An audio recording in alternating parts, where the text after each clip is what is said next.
Tara, sama kayo sa trip ko.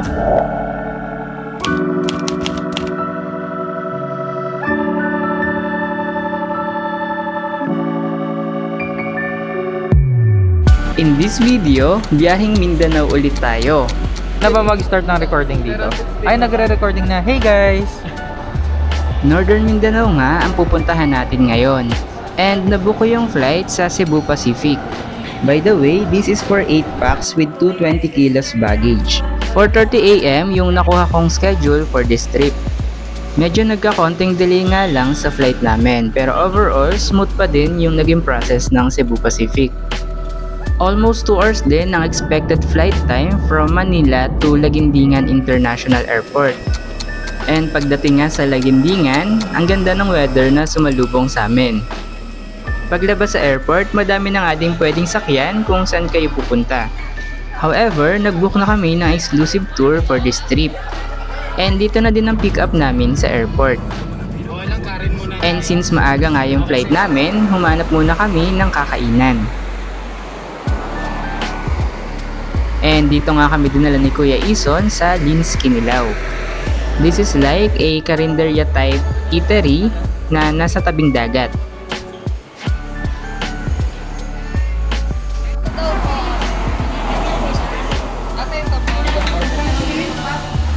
After kumain, bumiyahin na ulit kami. By the way, papunta nga pala tayo ngayon sa Marawi City. Along the way, nadaanan namin tong mga doodle. This is a famous delicacy dito sa Marawi City made of glutinous rice. Nadaanan din namin tong welcome arc ng province of Lanao del Sur. After more than 2 hours, papasok na kami sa Ground Zero. Yes, dito po naganap yung Marawi Siege. It happened back in May 2017 and tumagal siya ng 5 months. Kung maalala nyo, itong bridge na to yung nasa news before. And currently, recovering na itong area. Even yung mga establishments ay may mga ginagawa na. However, kitang-kita pa din yung bakas ng nangyari dito. Dito pagkatapos ng gera. Butit dito nakasign yung kabats ko. Pinapasok ako, hindi pa clearing sa loob. Halos ng kalsada ito, bago to eh. Durog lahat ng kalsada dito. Pati kalsada. Oo. Sa gitna ng Marawi City, makikita ang Marawi Grand Mosque. Sinasabing sa area na to nagsimula ang Marawi Siege. As a sign of respect sa Muslim tradition, need ng mga babae magsuot ng hijab dito sa mosque. Pwede daw pumasok dito, yun nga lang wala yung caretaker. Sa tapat nitong Grand Mosque, makikita itong gusali na to. From this video, makikita nyo kung gaano kadaming tama ng bala and damages yung tinamo ng building na to.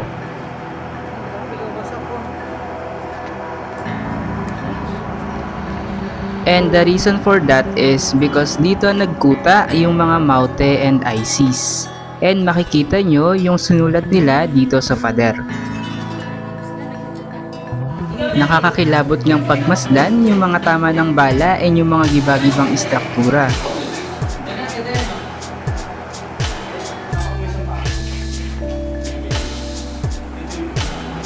Sa di kalayuan, makikita din yung iba pang mga istruktura na tinamaan din ng mga bala.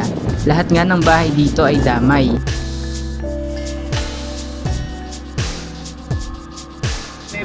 Ayun, bagsak na yun. Putol-putol yung mga ano eh. Ang poste oh, nakahang na lang. Dito rin oh, grabe din. Pag may mga malalaking tao dyan, bawal dyan mag-go. Pero dadaan ako sa parising mo lang. Pagpapit natin yun. Papaalam. Pag may mga meeting yung tao dyan.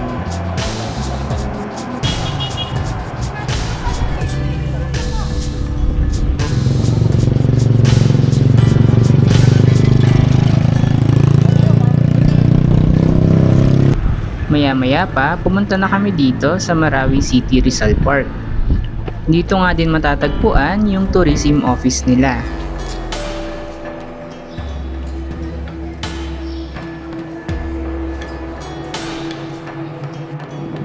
And sa likod nito yung Marawi City Peace Park, which is nasa Lake Lanao na din.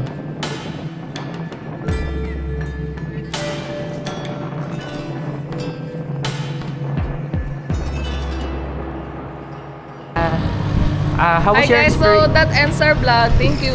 Ay, dito Kasi dito ko nakikita yung mukha ko eh. After sa Marawi City, bumiyahin na nga tayo papunta ng Iligan City. Nandito nga tayo sa Mimbalot Falls. Sobrang accessible nga nito since walking distance na lang siya from the drop-off.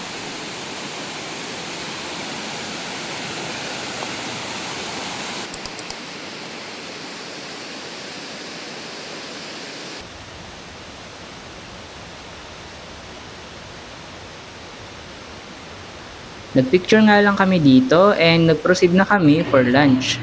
And tabing dagat nga ulit yung kinainan namin. Itong tatlo na to, hindi After kumain, nag-proceed na kami sa last destination for this day. Dito nga tayo sa Tinago Falls. By the way, required ang guides dito and may short briefing bago mag-proceed. Good afternoon, visitors from Soc Sargent, Manila. Mabuhay! Welcome to Tinago Falls! Ang ating Tinago Falls ay may haba ito na 240 feet at may Also, well-established and maganda na yung trail na ginawa nila dito. Although, need pa ding mag-ingat since medyo madulas lalo kapag ganito na umulan. By the way, Tinago Falls is also in Iligan City, which is known as the City of Majestic Waterfalls. Pagbaba nga, ganito yung bumungad sa amin. Sobrang lakas nga nung bagsak ng tubig. And one thing nga na pwedeng gawin dito is sumakay sa balsa papunta sa ilalim ng falls. And knowing na ganito kalakas yung bagsak ng tubig, alam nyo na kung anong i-expect sa ilalim. Also, sobrang jolly and interactive nung mga guides dito. They really take initiative sa pag-take ng pictures and videos nyo.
After dito sa Tinago Falls, ang plano namin is dumiretso na ng Balingoan Port since magkakamigin kami the next day. Nag-dinner na nga din kami along the way and dito kami inabutan sa El Salvador.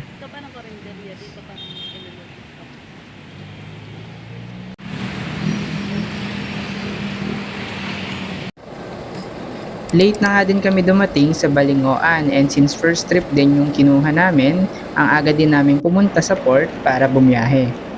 Medyo late nga din umalis yung Roro since nagpuno pa daw ng sasakyan. Maya-maya pa nga maliwanag na and dito nga lang kami nagstay sa sasakyan sa buong trip ng Roro.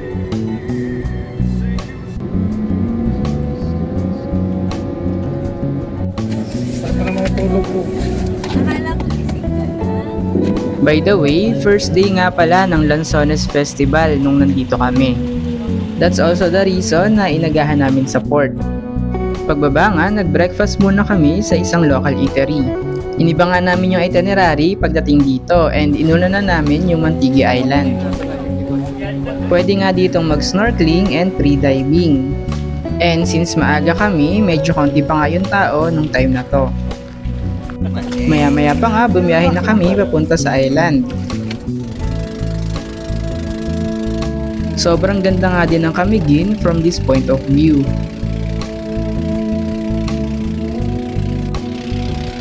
And maya-maya pa nga, nandito na tayo sa Mantigi Island. Tignan nyo naman kung gaano kaganda yung tubig na yan.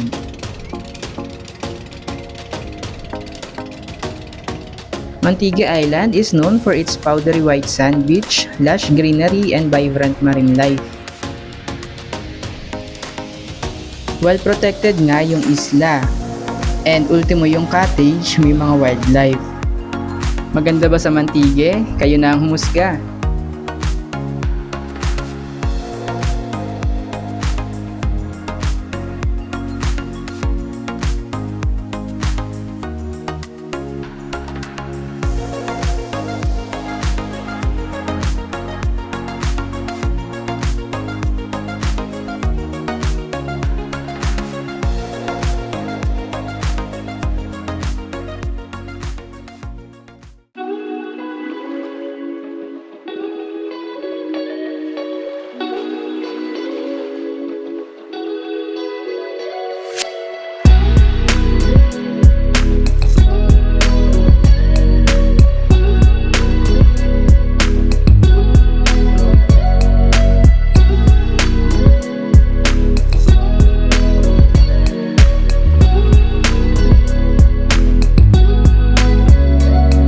Nag-snorkeling nga din kami and sobrang dami nga ding isda and corals na makikita dito.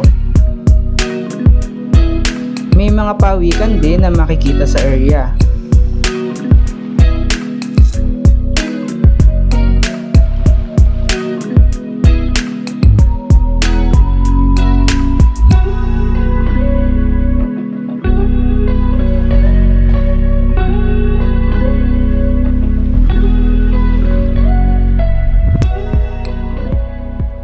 Maya-maya pa nga, nagbangka na ulit kami pabalik sa jump-off point. Nabanggit ko nga na first day ito ng Lanzones Festival. And Camiguin is the Lanzones capital of the Philippines. Yun nga lang, medyo nagda-problema sila sa harvest ng Lanzones this year. Kaya naman, medyo konting Lanzones lang din yung na-produce nila for this festival. Camiguin is also known as the Island Born of Fire, since mas madami pa daw yung bulkan dito kaysa sa mga towns nila. Maya-maya pa, nandito na tayo sa ating next destination. Nandito tayo ngayon sa Katibawasan Falls. This is the tallest waterfall in Camiguin, reaching about 70 to 75 meters high.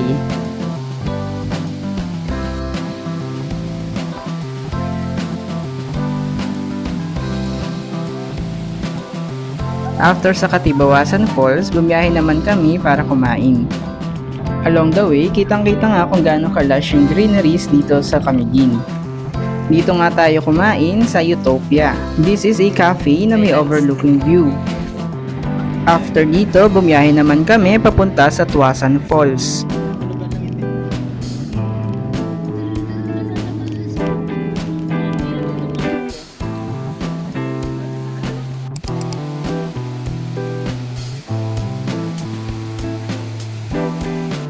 Maganda nga din sa falls na to and sakto pa yung tama ng araw nung dumating kami. Nagre-rainbow effect nga yung sunlight dun sa tubig. Also, mas masarap mag-swimming dito since hindi murky yung water. Sa labas naman ng Tuasan Falls, may mga nagtitinda ng souvenir. After dito, bumiyahe na ulit kami and ang next destination natin ay ang Soda Water Pool. Natural carbonated spring pool siya na may pagka-fizzy yung water dahil sa volcanic spring.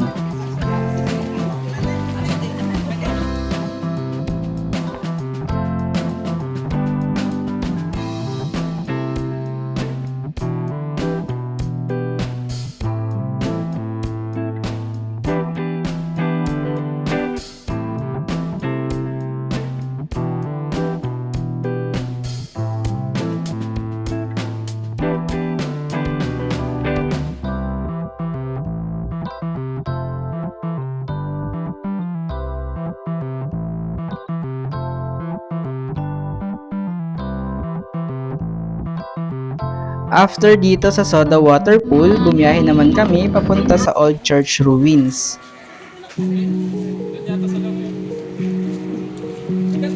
This is a remnant of a Spanish-era church destroyed by the eruption of Mount Vulcan in 1871. Ang ganda nga ng pagkakalagay ng mga puno dito na parang nagsilbing natural roof dito sa area. Sa vicinity ng area, makikita pa yung ilang ruins ng mga structure dito. By the way, these stones are made of corals and limestones.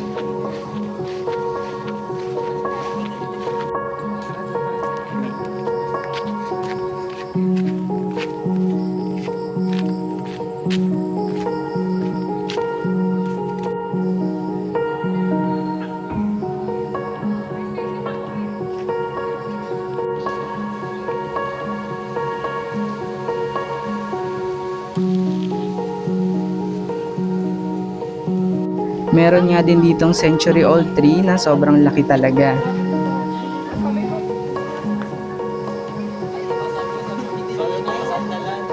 Medyo nagtagal nga kami dito sa Old Church Ruins, kaya naman naghabol na kami pagdating sa Sunken Cemetery. Unfortunately, medyo late na kami and hindi na kami pinayagan ng boatman na pumunta pa sa cross. Kaya nag-drone na lang kami dito sa view deck.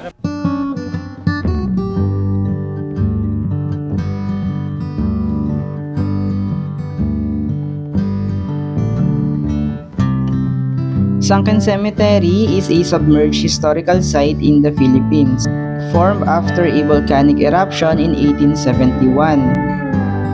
Bale, this large cross stands as a memorial above the water, while tombstone and former city lie underwater. After dito, bumiyahe na kami papunta sa aming accommodation. Dito nga kami sa Lanzones, Cabana. Dito na nga din kami nag-dinner and tumambay sa may pool area nila. Ganito nga yung itsura ng mga kabana sa loob. Kinaumagahan, maaga ulit kami nagsimula para pumunta sa White Island. Malapit nga lang yung jump off mula dito sa accommodation. And maya-maya pa nga sumakay na kami ng boat papunta sa isla.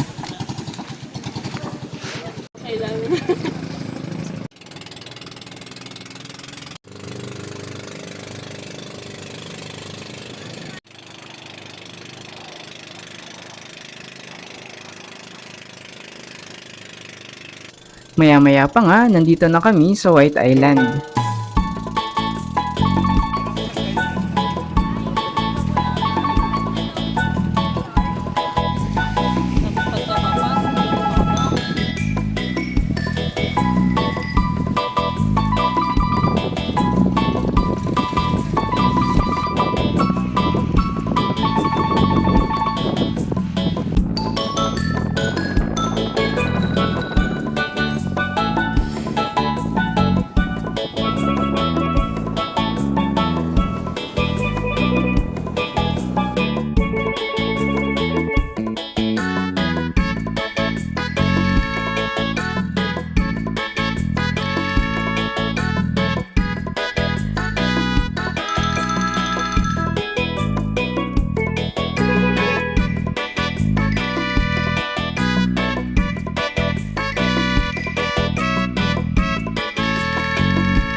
After dito, bumiyahe na ulit kami pabalik ng accommodation.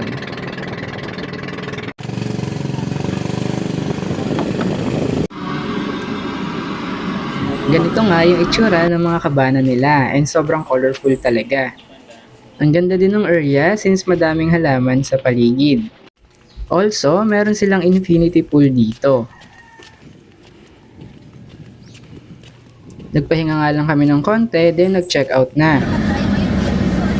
After that, bumiyahe na kami papunta sa ating next destination. And since volcanic town nga ang Camiguin, normal talaga na may hot spring dito. Also, yung hot spring dito ay may multi-levels. May kalaliman nga lang yung ibang part kaya limited yung naging pwesto namin. Also, kakatapos lang lumindol nito and naapektuhan daw yung source ng hot spring.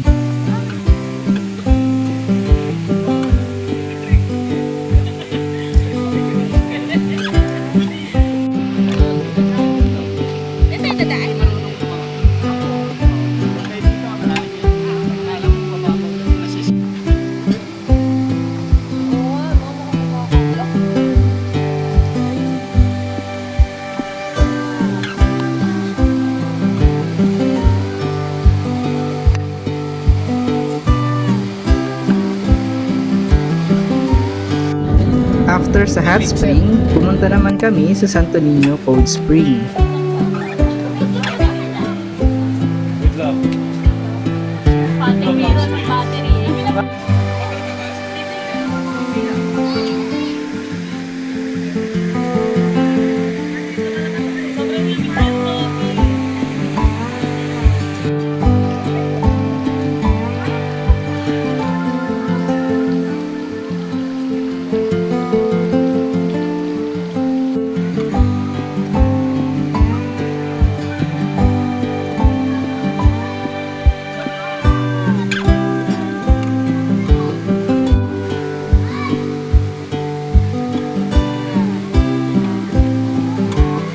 Dito na nga din kami kumain ng lunch and nag-order lang kami sa restaurant na nasa labas. Hinatid na nga lang din nila yung pagkain and dito na din kami mismo sa loob kumain.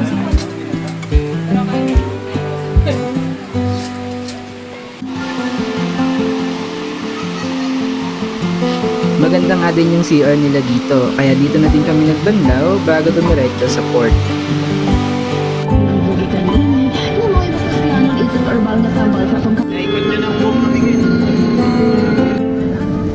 Tayo sa mga mismo mga lugar na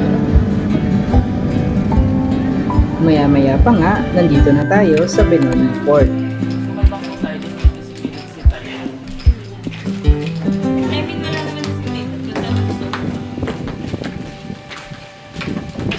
Nakasay ka na din. Ang init. Pabikol to ano.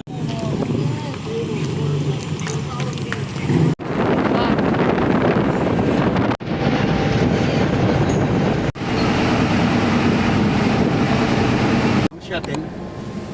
Ito. Grabe, sinasabi. Papasa na lang.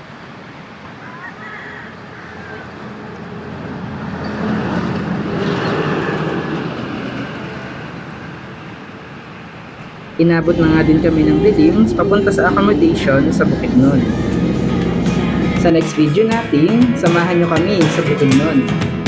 Thank you for watching and see you on our next trip.